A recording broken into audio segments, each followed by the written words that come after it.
RolePlay was written certainly after the first two had opened.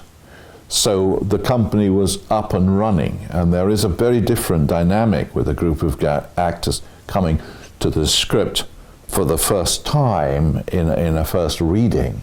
And it's quite rare to actually, in theatre, be writing for an existing up and running company. So I think I obviously knew the ages and the sexes of all the actors, but I tried to keep, if I was conscious of anything when I wrote RolePlay, it was just to try and move the characters away from whatever they'd done in the other two plays.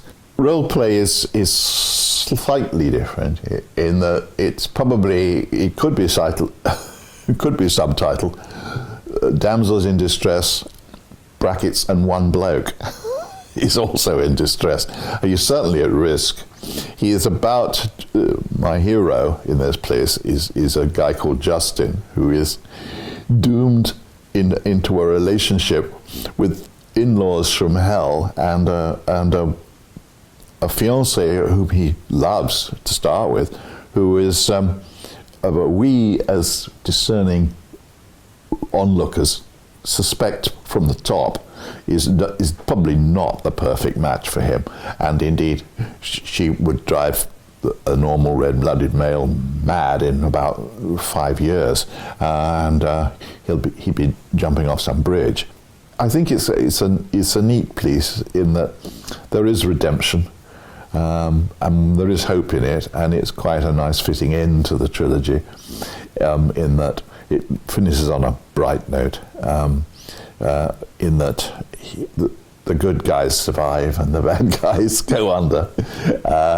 But in between, there's quite a lot of fun to be had. It's the potential hazards of bringing people into contact with each other, because not only does a marriage involve two people, it involves a whole load of people, all the relatives and friends, and they both come in from two often different worlds.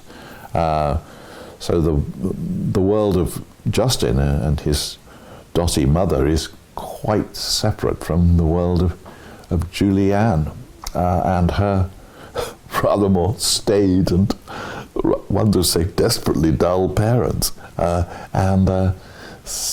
So yeah, it's a social comedy, and I think it makes a nice contrast to the other two.